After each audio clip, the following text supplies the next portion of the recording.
Today is Sunday, January 24th, 2021. I will be speaking English language, then I will be speaking the Persian language. So, I'm comparing the reign of Mohammad Reza Pahlavi with the Islamic Republic of Iran's rule. In 1939, World War II broke out among nations. Reza Shah Pahlavi declared Iran as a neutral state. In 1941, England and the Soviet Union launched a military strike at Iran under the pretext that Reza Shah Pahlavi collaborated with Nazi Germany. They did not honor Iran's decision as a neutral state and invaded Iran's oil-rich parts of Iran. The Soviet Union attacked Iran's Azerbaijan and England invaded the province of Khuzestan. In September 1941, Reza Shah Pahlavi abdicated the throne in favor of his son Mohammad Reza Shah Pahlavi to ascend the throne. Mohammad Reza Shah Pahlavi inherited Iran at the time Iran's economy and infrastructure were developing, and more work was needed to build Iran's economy and infrastructure. Iran was moving away from religious superstition, and scholars like Ahmad Khasravi was the backbone of Iran's secularism. What secularism means? That religion was good and it was a private matter. The faith of Islam was not a community matter. Mohammad Reza Shah Pahlavi built Iran's armed forces to prevent other nations from undermining Iran's sovereignty to independence. Iran's army received military training from the US Army, and His Imperial Majesty Mohammad Reza Pahlavi bought military armament from the US. Later on, the king purchased the Soviet-made military armaments like artillery. The king continued provided the students with financial means to study abroad like Russia or capitalist nation. The king wanted Iranians to acquire capital knowledge in many fields of studies to serve Iran one day. The king wanted Iran to be governed with the art of science. Technocrat is a wrong word to use. Many people are using it. It's not. It's a negative notion. The king ended the feudal system, seeking the parliament's approval for the Bill of White Revolution. The king implemented a welfare liberalism economy in Iran so everyone could escape the cycle of poverty, and meritocracy had the final word in people's occupational mobility. Therefore, the class conflict would become less relevant in society. Iran and Iraq had armed race due to past grievances. The king supported the Kurds in Iraq that they were seeking social justice. In 1963, the communist militia faction in Oman, supported by the Soviet Union and China, revolted against the establishment. The head of state of Oman asked the king for military aid. The king deployed the Imperial Iranian Armed Forces in Oman. In 1976, the Imperial Iranian Armed Forces defeated the communist militia faction. In 1975, a dispute broke out between Iran and Iraq. Iran's armed forces stationed at the border between Iran and Iraq. The Iraqi armed forces withdrew, and there was peace between Iran and Iraq. The king allocated funds towards social programs that moved Iranians toward modernity and egalitarian society. The armed forces needed money to keep up with modern military equipment, to face danger from external influences, and bring peace to the region. Iran's armed forces was a peacemaker. The king allocated funds toward many projects and programs to make Iran an industrial nation. Iran's economy remained vibrant, and Iranians enjoy a higher standard of living. The king taught Iranians to love Iran and each other. The king was a devoted Muslim and performed the fifth pillar of Islam, Hajj or pilgrim. Turning the tide, the Democrat US President Jimmy Carter cried wolf about Mohammad Reza Shah Pahlavi as a tyrant who violated human rights. Even Mr. Carter came to Iran and toasted his glass with the king and said Iran, the land of stability in the island of instability. Mr. Carter ate Iranian foods and went back to his homeland and orchestrated the 1979 revolution in Iran. The Islamic Republic of Iran's rule. Khomeini inherited Iran as a prosperous nation.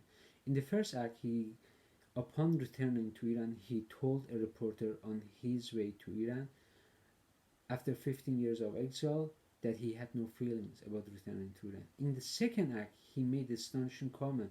He sent a shockwave to Iranians intellectuals and forced them to leave Iran. Khomeini said, economy is for a donkey. He told Iranians need Quran to solve all their problems from medicine, any field of science, and social science. In the third act, Khomeini negated his promise of going to Qom to study theology. He asked his followers to learn knowing the opposing voices because Islam was in danger. In the fourth act, Khomeini asked Shia Muslims in Iraq to topple Saddam Hussein from power. He said many times he wanted to export the Shia revolution to the rest of the world. In the final act, Khomeini died in Iran. He has a mausoleum for himself. The cost of building and operating are undisclosed to public record. Khomeini inherited Khamenei, their names are similar. Khamenei inherited Khomeini's theocracy state. To this day, the clerics in Iran are destroying Iran's oil. All revenue from any sector are collected and distributed among themselves. The public funds are allocated toward infrastructure, are not allocated toward infrastructure in Iran. The regime in Iran is allocating funds toward their luxury lifestyle and symmetrically military misadventure in the region. The theocracy state in Iran is a form of oligarchy and autocracy. When Iran and Iraq war broke out, the Revolutionary Guards deployed Iranian youth to the battlefields and asked them to drink red syrup, symbolized Saint Hussein's martyrdom. The Revolutionary Guards put keys around their necks, which was a key to heaven. It was not a symbol, it was actually the key to the heaven. That's what they were saying. When you will die, use this key, go to heaven. The Revolutionary Guards forces forced the youth to dash toward Iraqi forces to clear landmines. The Revolutionary Guard used human ways to combat the Iraqi forces. That's why there's a high casualty. Mohammad Reza Shah did not attend any military academy. However, he had an army rank of Major General. He was involved in an army theater many times during Iran and Iraq war. He ordered the attack so Iranian soldiers to attack Iraqi forces. He did not provide means to the soldiers to combat the Iraqi forces. He caused innocent Iranian soldiers to die in vain.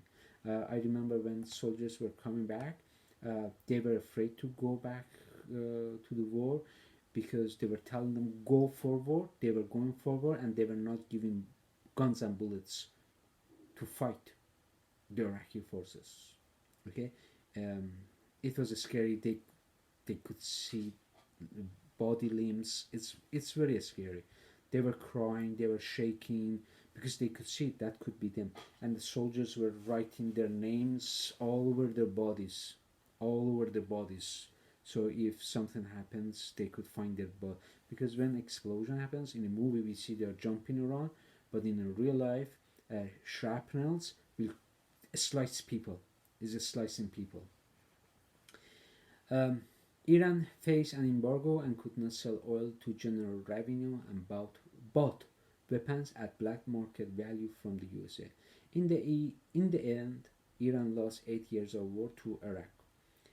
Currently, Iran's economy is dysfunctional with no prospect of revival because Khomeini said the economy is for a donkey. Today, the clerics encourage Iranians to invest their hard-earned cash in the stock market to become rich in one night. However, Iranians are losing their life saving in the stock market gamble. The regime in Iran is pursuing Mohammad Reza Shah Pahlavi's nuclear program, except the king's atomic program had the approval of all nations. In the case of the clerics who wanted to flatten all countries, including Israel, the clerics taught Iranians to spy on each other, do not trust each other, think individually, and Iran did not matter because Islam was above Iran and anything else. In conclusion, US President Jimmy Carter besmirched Mohammad Reza Shah Pahlavi for human rights abuse and installed Khomeini in power in Iran. The king moved Iran toward wealth and economic prosperity for everyone. However, Khomeini's theocracy regressed Iran's economy and moved Iran toward the dark ages. It is the price tag of the US foreign policy of having human rights. So I would like to speak Persian now. تفاوت یا حکومت محمد رضا شاه پهلوی با جمهوری اسلامی چیه. در دوران جنگ جهانی دوم ایران خودش رو میگه که من نمیخوام طرف کسی باشم، فقط میخوام کشورمو بسازم. و یه سری افراد بودن که از آلمان اومده بودن ایران و داشتن ایران رو توسعه میدادن. انگلیس و روس ها به ایران حمله میکنن، روس ها آذربایجان رو میگیرن، انگلیس ها میان خوزستان، میرن جاهایی که نفت هست میرن اون جاها رو میگیرن و داشتن ایرانی‌ها رو میکشتن و به صورت خیلی فجیحی و ارتش ایران خیلی ضعیف بود، نمیتونست مقابله به مصر بکنه. در نتیجه شاهنشاه رضا شاه کبیر میگه که من از سلطنت میام پایین و پسرم محمد رضا شاه پهلوی بشه پادشاه ایران. و اینا قبول میکنن. خب میگن این یه آدم جوونیه، یه جوری سرگرمش میکنه. اینا اینجوری فکر میکردن. وقتی که محمد رضا شاه پهلوی روحش شاد میاد سر کار، شروع میکنه که به ایران پیشرفت دادن، توسعه دادن از همه نظر، از دانش، علم. و آقای احمد کسروی خودش یک دانشمند بزرگیه که من خیلی بهش احترام میذارم. بعضی از کتاباشم خوندم و حتی دیدم که یه سری از کتاباش به زبان انگلیسی و به زبان فارسی چاپ شده و خریدم و خیلی دوست دارم چیزاشو مطالعه کنم. بگم ایشون مشکلی با دین اسلام اصلا نداره. تنها چیزی که داره میگه دین اسلام یه چیز خصوصیه تو خونت. دین اسلام واسه خصوصی یه شخص اصلا چیزی نداره. و ملاها چی میخواستن؟ خرافات امروز که خودتون به صورت کامل میبینید، اجنه و پری و اینا میاد. خب اینا دارن صحبت میکنن. و چه کسی باعث شد که پادشاه عزیز ما شاهنشاه آریام بزرگ ارتشداران محمد رضا شاه پهلوی ایران ترک کنه؟ همین جیمی کارتر بود که چوپان دروغگوه که این شاه بده، شاه اینجوری میکنه، شاه اونجوری میکنه، اصلا هیچ کدوم این حرفا چیزه. امروز کجاست آقای جیمی کارتر که به مردم ایران کمک کنه؟ کجاست؟ صحبت خواهم کرد در این مورد. خب خمینی کشوری رو گرفت که واقعا ثروتمند بود. من اینجا نوشتم در وهله اول که میخواست برگرد ایران گفتش که مثلا هیچ علاقه به ایران نداره، اصلا هیچ علاقه. بعدش برگشت گفتش که اقتصاد واسه خره. اینا واقعیت، اینا من چیزی رو از خودم نمیسازم. گفتش که ما قرآن رو لازم داریم، از روی قرآن همه کار میتونیم بکنیم، تا ما هم میتونیم بریم. اینا یه واقعیت هایی که گفته. خیلی دروغگو بود، یک انسان دروغگویی بود. میگفتش که من میخوام برم قم، بعدش رفتش اومد تو وارد سیاست شد، شروع کرد همه رو کشتن. میگفت همه رو درو کنید چون اینا به اسلام خطر دارن و من میخوام سرکار زیاد باشم. اینا حرفای خودشه، من نمیذارم، اینا حرف واقعیتای خودشه که گفتش. بعدش هم که جنگی انداخت و به مردم شیعه عراق میگفت صدام حسین رو نابود کنید و جنگ رو راه انداخت.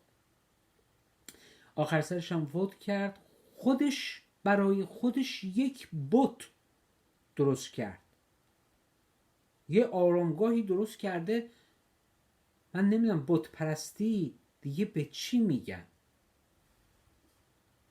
مردم تو ایران گرسنه‌شونه، غذا ندارن، اینا بت درست میکنن برای خودشون. خلاصه خامنه‌ای میاد سر کار، این حکومت رو میگیره و پولهایی رو که الان دارن جمع میکنن، مردم اصلا رکود اقتصادی نیست دیگه. این اقتصاد ایران ورشکست شده، یعنی تخته شده رفته. و این جنگی هم که راه انداختن ما بین ایران و عراق، ایران شکست خورد. هممون که شاهد بودیم، بچه ها رو به میدون جنگ فرستادن، میگفتن بیا. من خودم آدمایی که از جنگ اومده بودن میگفتن، میترسیدن، میگفتن که به ما شربت میدن، شربت شهادت، میگن مال امام حسین بخورید. دور گردنشون هم یک کلید چینی یا انداخته بودن یا مال تایوان. میگفتن این سمبولیک نبود، میگفتن این کلیدی که واز میکنی میرید تو بهشت، برید بمیرید، برید بمیرید. بعد همه این سپاهی هم که بودن هیچ دانشکده افسری نرفتن، هیچ گونه تمرین ندادن، به خودشون میگن تیمسار، درجه های خیلی بالا رتبه، باز رفته باشن یه درسی خونده باشن، یه کاری کرده باشن، یه زحمتی کشیده باشن، بیان بگن ما این کارا رو کردیم، مورد احترامه. ولی هیچ کدوم اینا رو نکردن. بعد بهشون گفتن که برید زمینای مین رو خالی کنید. من اینجا شد تو قسمت انگلیسی یادم نیامد نگفتم، من بی احترامی نمی کنم به کسانی که رفتن روی مین کشته شدن، ولی خر فرستاده بودن و خرا نمی رفتن روی مین، بعد با موتور می گفتن برید روی مین که بتونن زیادی رو بترک کنن که به سربازای عراقی حمله کنن.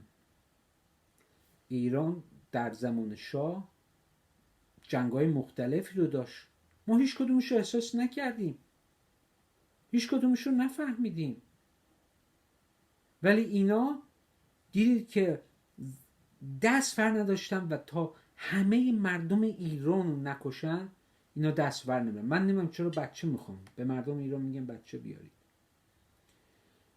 و آخرش هم اینه که ما مردم ایران اشتباه کردیم، به جیمی کارتر گوش کردیم و گفتیم آره دیگه حقوق بشر نیستش اینجا.